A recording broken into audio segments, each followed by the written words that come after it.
विदुर जी कहते हैं, जब कोई माननीय वृद्ध पुरुष निकट आता है उस समय नवयुवक व्यक्ति के प्राण ऊपर उठने लगते हैं। फिर जब वह वृद्ध के स्वागत में उठकर खड़ा होता और प्रणाम करता है तो पुनः प्राणों को वास्तविक स्थिति में प्राप्त करता है।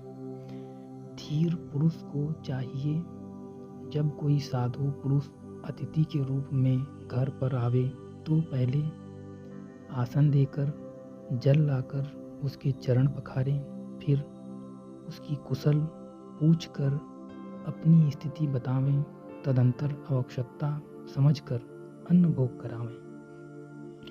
वेदवता ब्राह्मण जिसके घर दाता के लोभ, भय या कंजूसी के कारण जल, मधुपर्क और गौ को नहीं स्वीकार करता, श्रेष्ठ पुरुषों ने उस गृहस्थ का जीवन व्यर्थ बताया है।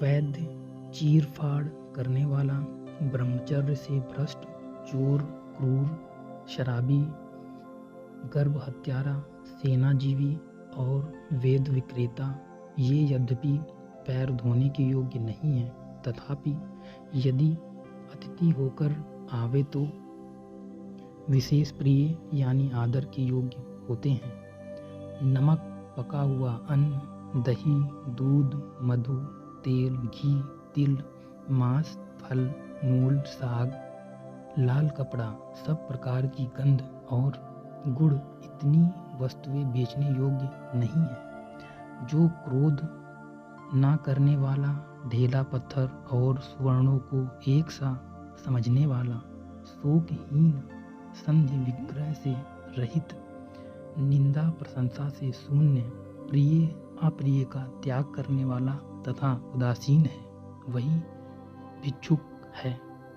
जो निवार, कंदमूल, इंगुद और साग खाकर निर्वाह करता है, मन को वश में रखता है, अग्निहोत्र करता है, वन में रहकर भी अतिथि सेवा में सदा सावधान रहता है, वही पुण्यात्मा, तपस्वी, श्रेष्ठ माना गया है। बुद्धिमान पुरुष की बुराई करके इस विश्वास पर निश्चिंत ना रहें कि मैं दूर हूँ। बुद्धिमान की बाहें बड़ी लंबी होती हैं, सताया जाने पर वह उन्हीं बाहों से बदला लेता है। जो विश्वास का पात्र नहीं है उसका तो विश्वास करे ही नहीं, किंतु जो विश्वास पात्र है उस पर भी अधिक विश्वास ना करें। विश्वास से जो भय उत्पन्न होता है वह मूल का भी उच्छेद कर डालता है। मनुष्य को चाहिए कि वह ईर्ष्या रहित, स्त्रियों का रक्षक, संपत्ति का न्यायपूर्वक विभाग करने वाला, प्रियवादी, स्वच्छ तथा स्त्रियों के निकट मीठे वचन बोलने वाला हो, परंतु उनके वश में कभी न हो। स्त्रियां घर की लक्ष्मी कही गई हैं, वह अत्यंत सौभाग्यशालिनी, पूजा के योग्य, पवित्र तथा घर की शोभा हैं। अतः इनकी विशेष रूप से रक्षा करनी चाहिए। अंतःपुर की रक्षा का कार्य पिता को सौंप दें, रसोई घर का प्रबंध माता के हाथों में दे दें, गौ की सेवा में अपने समान व्यक्तियों को नियुक्त करें और कृषि का कार्य स्वयं करें।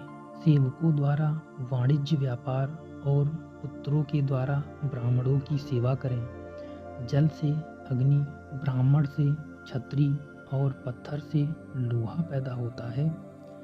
इनका तेज सर्वत्र व्याप्त होने पर भी अपने उत्पत्ति स्थान में शांत हो जाता है।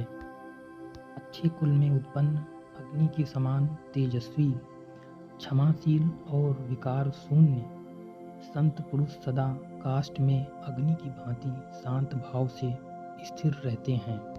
जिस राजा की मंत्रणा को उसके बहिरंग एवं अंतरंग सभासद तक नहीं जानते, सब ओर दृष्टि रखने वाला वह राजा चिरकाल तक ऐश्वर्य का उपभोग करता है। धर्म, काम और अर्थ संबंधी कार्यों को करने से पहले न बतावें, करके ही दिखावें। ऐसा करने से अपनी मंत्रणा दूसरों पर प्रकट नहीं होती। पर्वत की चोटी अथवा राजमहल पर चढ़कर, एकांत स्थान में जाकर या जंगल में तृण आदि से अनावृत स्थान पर मंत्रणा करनी चाहिए। भारत जो मित्र ना हो, मित्र होने पर भी पंडित ना हो, पंडित होने पर भी जिसका मन वश में ना हो, अपनी गुप्त मंत्रणा जानने के योग्य नहीं है।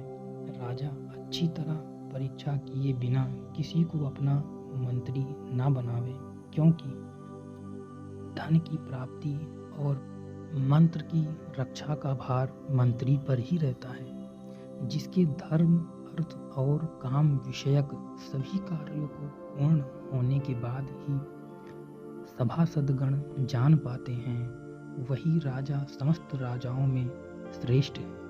अपने मंत्र को गुप्त रखने वाले उस राजा को निसंदेह सिद्धि प्राप्त होती है।